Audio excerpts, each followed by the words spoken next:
Mouvement d'une particule dans un champ électrique. Alors, vous connaissez un type de mouvement, par exemple le spot sur l'oscilloscope.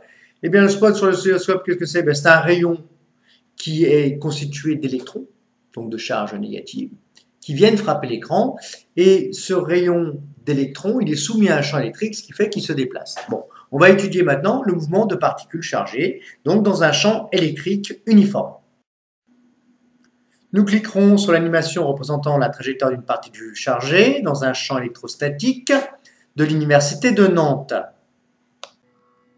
Paramétrons le logiciel, nous étudierons le mouvement dans le plan Y, O, Z. Nous donnerons au champ électrique la coordonnée EZ suivante, 1,89 volts par mètre. C'est-à-dire que ici, la valeur EZ vaut 1,89.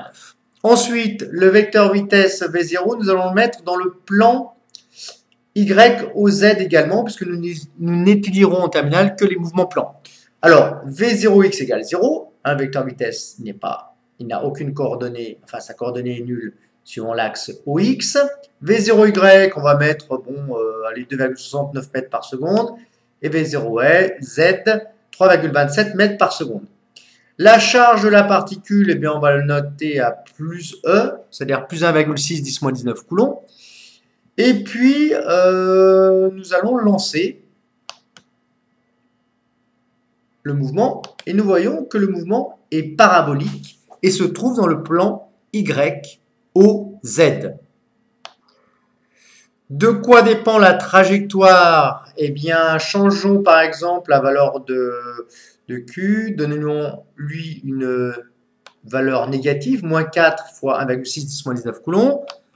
Hop, on voit que la trajectoire est toujours parabolique dans le plan Y au Z, mais qu'elle est différente. Qu'est-ce qui pourrait changer également le mouvement? Eh bien, on va prendre un EZ, valeur négative, moins 3,64 volts par mètre.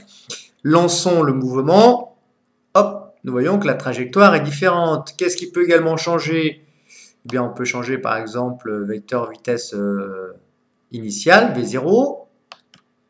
Et nous voyons que la trajectoire est toujours parabolique, mais qu'elle est différente de celle précédente. Donc cette trajectoire dépend de la vitesse V0, du champ E et de la charge Q de la particule. Conclusion, lorsque le champ électrique est dans le même plan P que le vecteur vitesse initiale, la trajectoire de la particule chargée est parabolique. Elle se situe dans le plan P, comme nous pouvons le voir sur cette image.